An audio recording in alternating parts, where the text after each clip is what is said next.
NG Cares, a strong pillar of President Tinubu's renewed hope agenda, says federal government. Nigeria and Angola sign MOU on central banking and technical cooperation. South Korea's Kospi surges to new record for third consecutive day on trade talk optimism. Plus, oil prices dip ahead of Trump-Putin summit, set for weekly loss. Welcome to Business Express, your gateway to insights shaping Nigeria's economy, coming to you from the heart of the nation's capital, Abuja. I am Nneka Oko, your guide on today's journey through the world of business and innovation. Welcome.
Nigeria has joined the global community to commemorate the International Day for the Eradication of Poverty with a renewed pledge to uplift the poor and vulnerable through the Nigeria Community Action for Resilience and Economic Stimulus (NGCARES) program.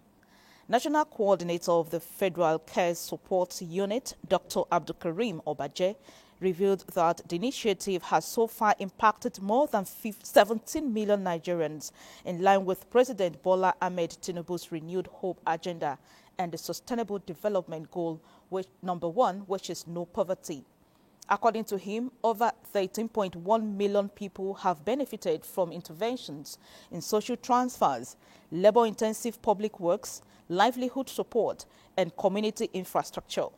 In the agricultural sector, 4.1 million farmers have received support to boost food production, while more than 349,000 micro, small, and nano enterprises have been empowered nationwide.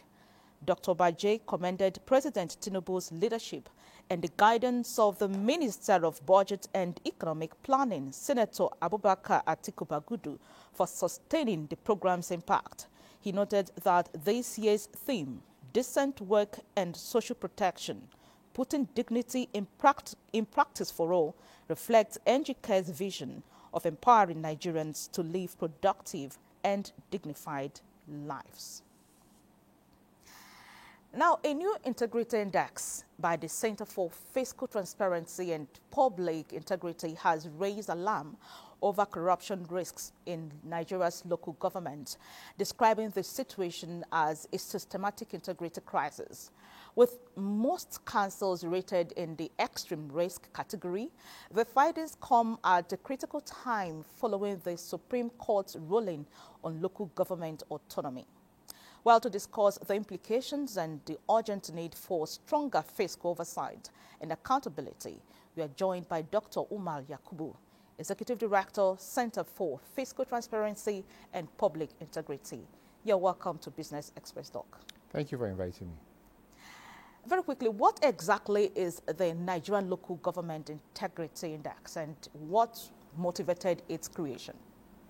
Okay, thank you for inviting me. As you know, for 5 years we have had the Transparency and Integrity Index for federal government and state government. So for the federal government, they were all around 5 basic parameters, which is 1, fiscal transparency, the second one, open procurement, the third one, citizens engagement, the fourth one, human resources, and the last one, control of corruption. So for the last 5 years, we have assessed federal government MDAs, over 500 of them, and the 36 state governments. But now we needed to do something around the local government, so it was difficult to implement that same parameters for the local government.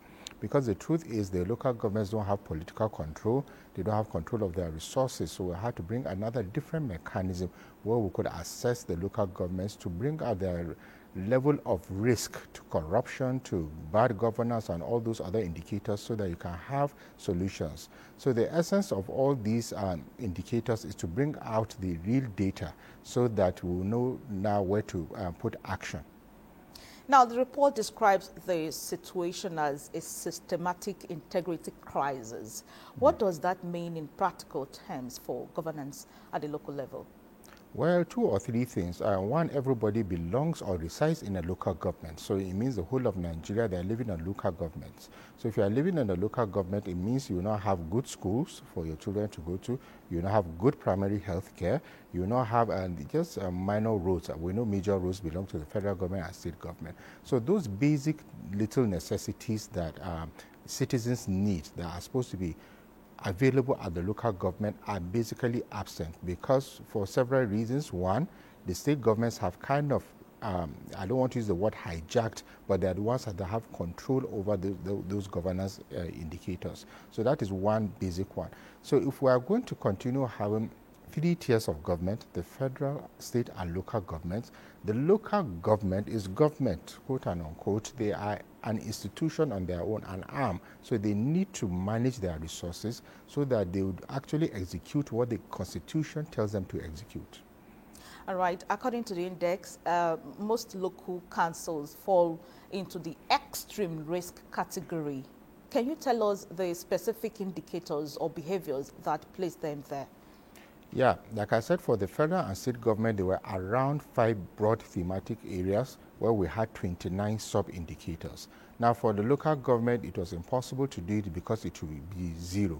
So in research, there's some things you can do through inference. Like now, you assess the level of fiscal transparency, you assess the level of control, you assess the level of political control, who appoints the local government chairman or not, you assess the security risks of the area, because some local governments, 2 things will happen. One, they can't be productive, or they can't govern because the security risks there are too high, for example, in Borno, while some is actually maybe impunity, for example, in Zamfara, that there's some element of state control in some areas where there's a lot of crime happening and the local governments cannot function. So we'll look at citizens' oversight, we'll look at how many media reports, we'll look at how many anti-corruption enforcement frameworks or arrests or things that have been done regarding local government. Purely open source data across over about 30 sub-indicators, but this one they have 8 main indicators. So we have over 30 sub-indicators under 8 broad indicators to now do this assessment. So now when you do the assessment, you take, for example, Nasarawa local government in Nasarawa state. They are open, they are a bit transparent, the local government chairman seems not to be interfered. Sorry, nobody interferes with his work, minimal interference, or there's no actually data to show that his work is being interfered. They were rated very high, meaning low risk. But others where the volume of amount they receive very high, for example, in Delta State, in River State, in Imo State, they receive huge amounts, but there is near zero accountability to say what is done exactly with the money. So these are the parameters broad that we just did to now categorize them in 5 high risk areas: critical risk, high risk, medium risk, low risk, and medium low and low risk. So depending on the category you are in, we also recommended action to be taken per each criteria, each indicator, so that they will know now what to do to improve governance at the local government level. Good. Now, states like Bayelsa, Rivers, Imo, Borno, Zamfara, Sokoto, Kogi, and Niger rank among the highest risk. What patterns or factors are common to these states? Yeah, 3 things. One, they have high volume meaning funds under fiscal governance. The amounts they receive from the federal government is very high. 2, they have resources, natural resources that are prone to abuse, either maybe oil or mining or gold or all the other natural resources. 3, the degree of political control is very evident, that they are not the ones in charge of their funds. So these are the at least 3 high-risk indicators. Then the last one, the level of opacity is just very deep. Nobody knows what's even going on there. So when you can now put your risk according to the lack of information.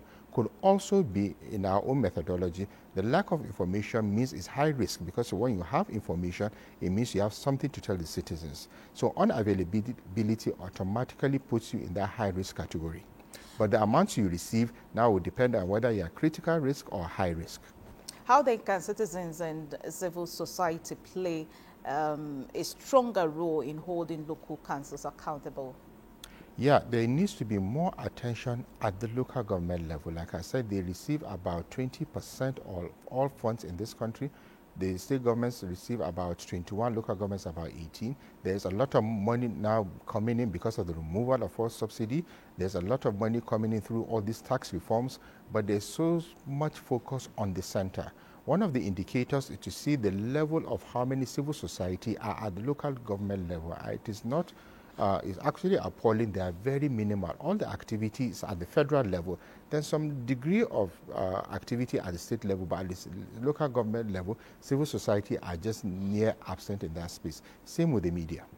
Fantastic. Dr. Umar Yakubu, thanks very much for your time. Thank you for inviting me. Moving on, gold surged past $1,300 per ounce on Friday, marking a new record high and setting up its best weekly performance in 5 years, as concerns over U.S. regional banks, rising global trade tensions, and expectations of further interest rate cuts drove investors toward the safe haven asset. Let's now take a trip to the commodities markets.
Nigeria has signed a memorandum of understanding MOU with the Bank of Angola for bilateral technical cooperation.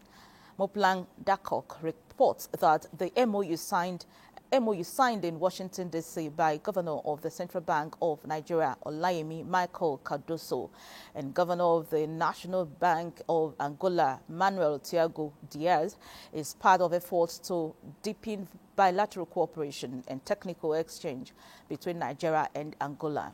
The objectives of the MOU include to establish a bilateral forum for the reciprocal exchange and sharing of technical assistance between the two authorities to enhance capacity in the execution of their respective central bank functions, to cooperate and collaborate in the cross-border supervision of authorized institutions and exchange of cybersecurity information, as well as to provide for licensing, ongoing supervision, resolution planning, and implementation of resolution measures for cross-border financial establishment, among others.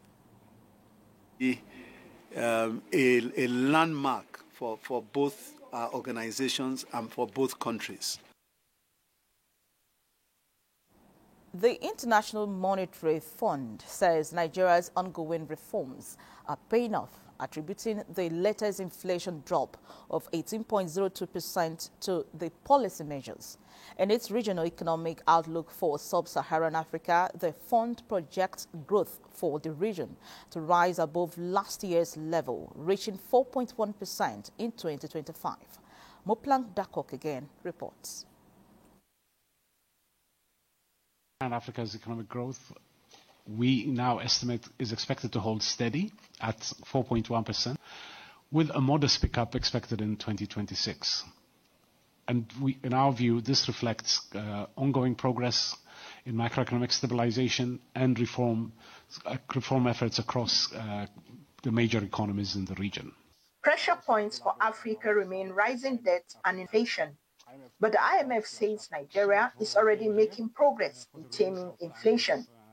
We find the decline in inflation consistent with the tightening of policies that have been undertaken in recent years, particularly on the monetary policy front, but also the effect of the exchange rate adjustment that took place over the last year or so and more, having come through the system. So it is consistent with the policy calibration that we see. We're encouraged by it, but I think still some ways to go to get to the government's target.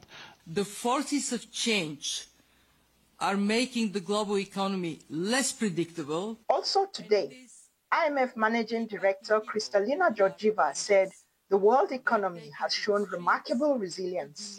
Despite this growth, people in many countries, including Nigeria, remain anxious about the future. What then can countries do?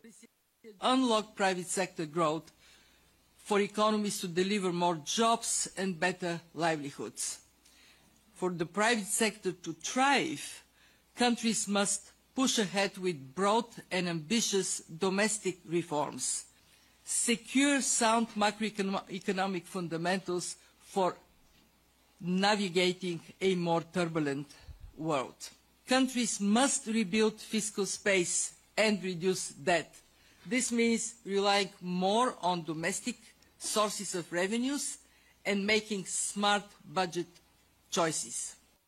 For the world, uncertainties are here. For the IMF, change is what countries must embrace, because with change comes opportunities.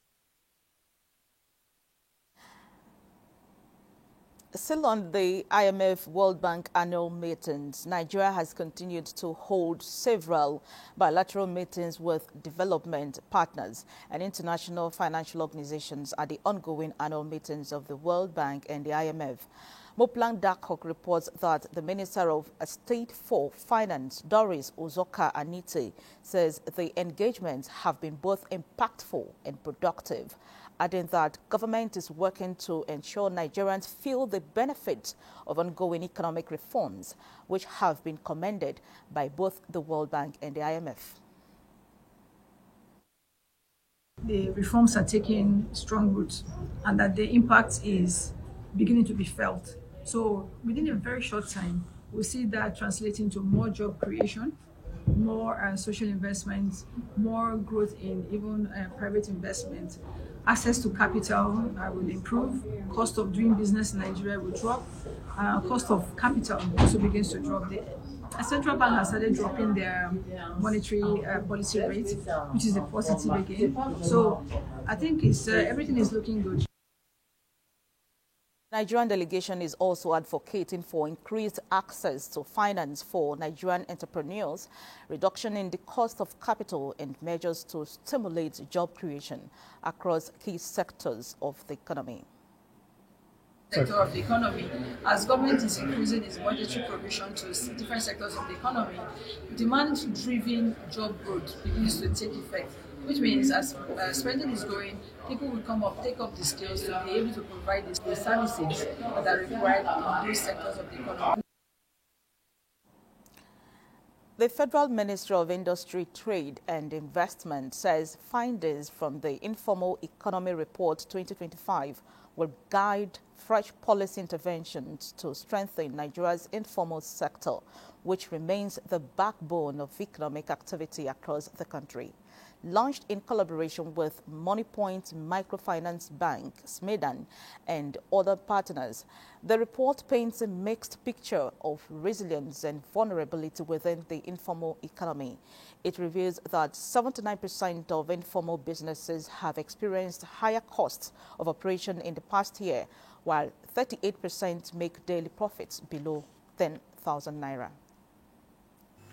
the administration of President Bola Ahmed Tinubu is committed to creating favorable conditions for trade to thrive across Africa, and we are positioning Nigeria at the forefront of Africa's digital transformation. With critical support from International Finance Corporation, as well as the Federal Ministry of Industry, Trade and Investment, SMIDAN, and other stakeholders, we have continued to provide policymakers and ecosystem stakeholders with data and insight that can drive inclusive and evidence-based decisions.